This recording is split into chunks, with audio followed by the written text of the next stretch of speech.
Rhonda is a children's author and award-winning Australian bush poet. Rhonda became involved in the world of Australian bush poetry by releasing her first book in the children's book series Plucky Pets in Australia in August 2006. Rhonda is one of those truly special entertainers who forms an instant bond with her audiences. Her mastery of the stage has led to her incredible achievement of having won both the Queensland and New South Wales Female Performance Bush Poetry Champion titles last year.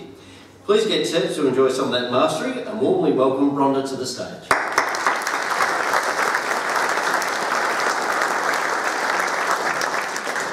G'day. Happy Australia Day. I'll do it again. Good day. Happy Australia Day. Oh, thank you. Thank you. I travel around this beautiful country. I go lots of places to do what I do. And you know, you've got to watch out for some of these citizens though. Put your hand up if you're a grey nomad. Come on, who's got their caravan and goes out as a grey nomad? You're not called that anymore. You know that? You're now called WOWs, wallets on wheels. But you've got to be careful and watch some of those towns that aren't as accepting as Benalla, because I've also heard you called tits. You know what that stands for? Tightwads invading towns. So work out whether you're a wow or a tit. Okay, I thought I'd start my bracket today going with a serious poem, taking us back into our history.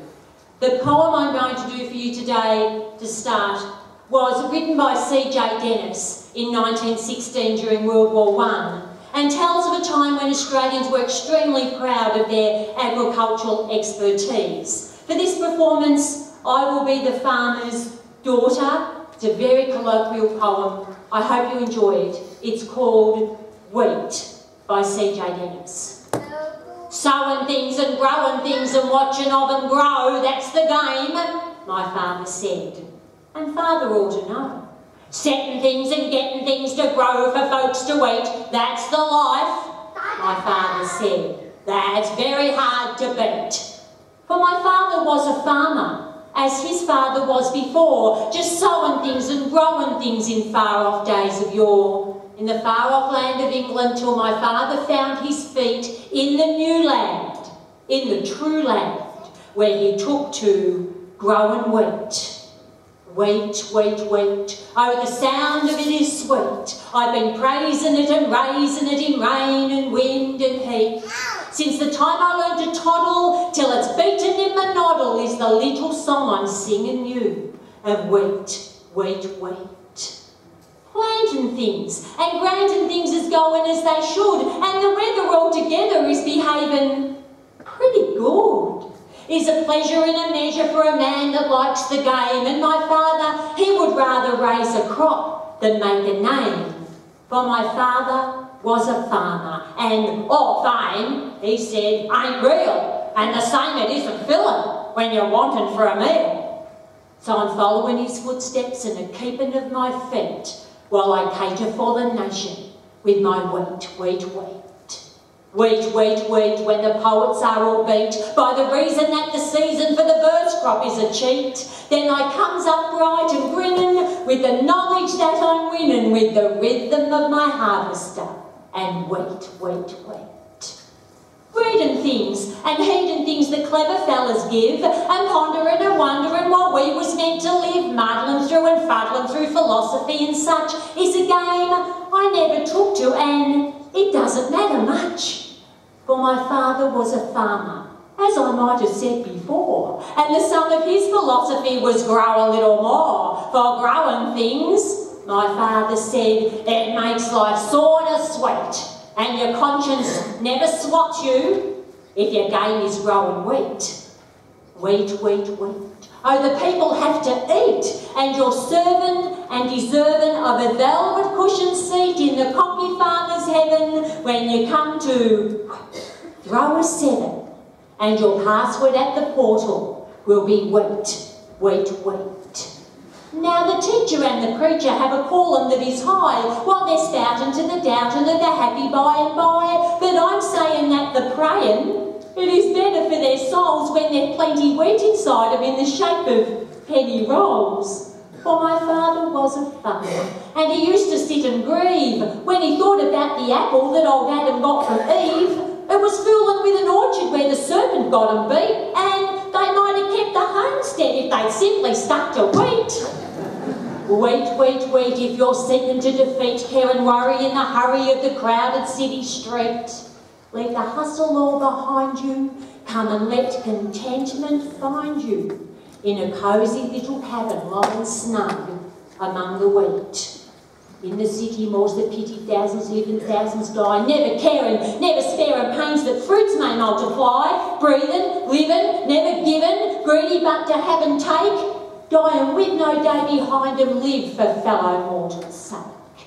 Now my father was a farmer, and he used to sit and laugh at the fools of life. He called them living on the other half, dying lonely, missing only that one joy that makes life sweet, just the joy of useful labour, such as comes of growing wheat.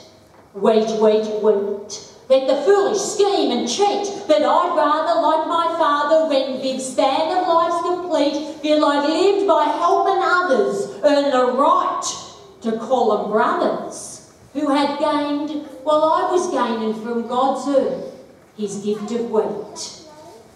When the setting sun is getting low above the western hills, when the creeping shadows deepen and apiece the whole land fills, then I often sort of soften with a feeling like content, and I feel like thanking heaven for a day in labour spent. For my father was a farmer, and he used to sit and smile, realising he was wealthy in what makes a life worthwhile. Smiling, he has told me often, after all the toil and heat, lass, he's paid in more than silver, who has grown one field of wheat. Wait, wait, wait, when it comes my turn to meet Death the Reaper and the keeper of the judgment book I greet, then I'll face him sort of calmer, with the solace of the farmer, that he's fed 1,000,000 brothers with his wheat, wheat, wheat.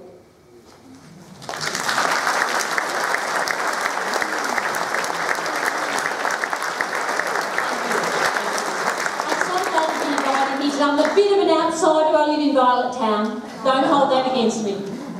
My husband and I bought one of the oldest houses in Violet Town a long time ago now with the aim of renovating, and of course we're still doing it. Put your hand up if you've renovated a house, come on. A good Aussie tradition, and you know what happens, you rip up something to find something else that needs doing. Right? You rip up the flooring to find that lino that only nuclear war will destroy. You know, the one with the tar backing on it. It's a terrible one. And we discovered our house had 11 possums in it. Yes, we counted them, 11 possums. And being good people and knowing that you have to protect your possums, we just thought we'd trap them and get them out of the house. But you know, you can't buy a possum trap. Do you know that? We went to the Elmore Field Days and I saw a fella with a trap. And I said to him, "Hey mate, where did you buy your possum trap?" And he said, "Oh no, love, it's not a possum trap, it's a raccoon trap." You're only allowed to buy raccoon traps in Australia. See, there's even a picture of a raccoon on it. And there was. I called this possum problems. Dave and I bought a house that's 100 years old. We're thrilled, we think, that it's so easily sold. But now comes the hard part, renovating the place. But we're sure it will happen at a cracking pace. But it seems there's a problem that wasn't up front. It's a huffing and puffing, like a boar on the hunt that comes through the walls in the dark dead of night. God, it can give you a hell of a fright. Possums, pesky possums, they pee in wall cracks, and this wall's painted white. So there's yellow wee tracks that flow down the panels and roll off the door, and in the heat, it's like syrup and pools on the floor. Now, city slickers think they're very acute, and by the letter of the law they're protected to boot. They feed them in parks and pat their grey heads. Some curious beings even make possum beds. But the country folk, they're a pig-nosed pest, and that's especially true when they're determined to nest in your roof, up your chimney and in every wall. Took us 6 months to count them, 11 in all. And how did we know they weren't counted twice? A red splash of paint on their rump would suffice.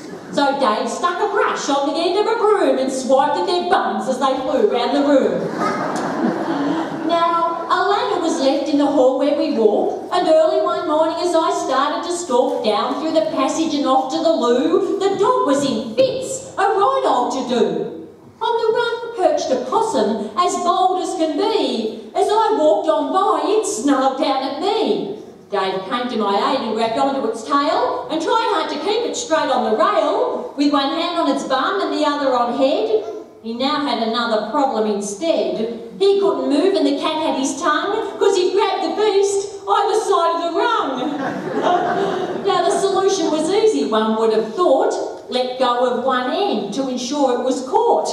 But which end was the problem, because this end could hiss and the other was loaded and ready to...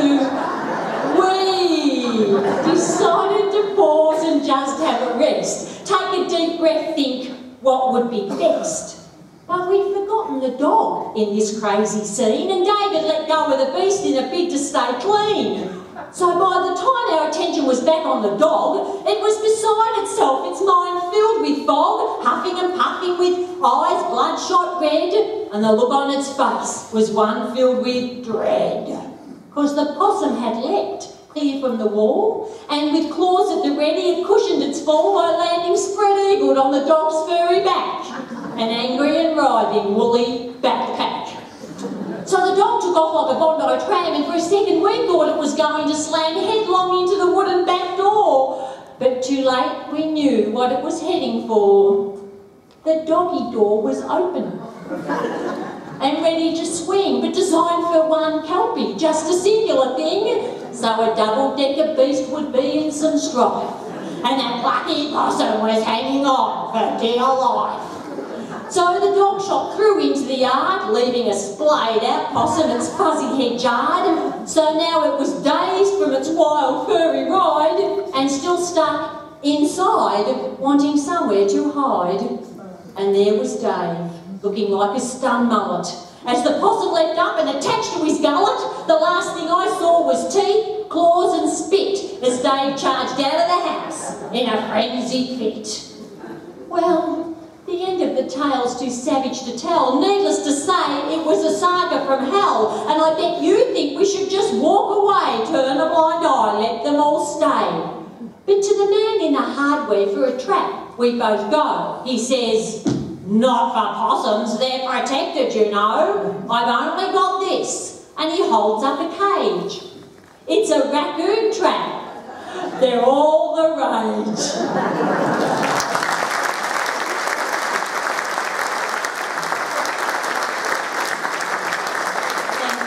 Don't you just love being Australian?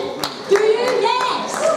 Now, you need to know this, that in England, a man dug down 10 feet and he found the remnants of a copper network system, and he wrote in the British Times that 150 years ago the Brits had the beginnings of a copper network underground. Well, the Yanks, not to be outdone, dug down 20 feet and they discovered fibre optic cable, and they wrote in the New York Times that 200 years ago, the Yanks had a fibre optic cable network under their towns. Well, Knackers Johnson in Tennant Creek, he dug down 30 feet and he found bugger all. So he wrote in the Northern Territory Times that 250 years ago, Australia was wireless. Don't you love being Australian? Thank you very much.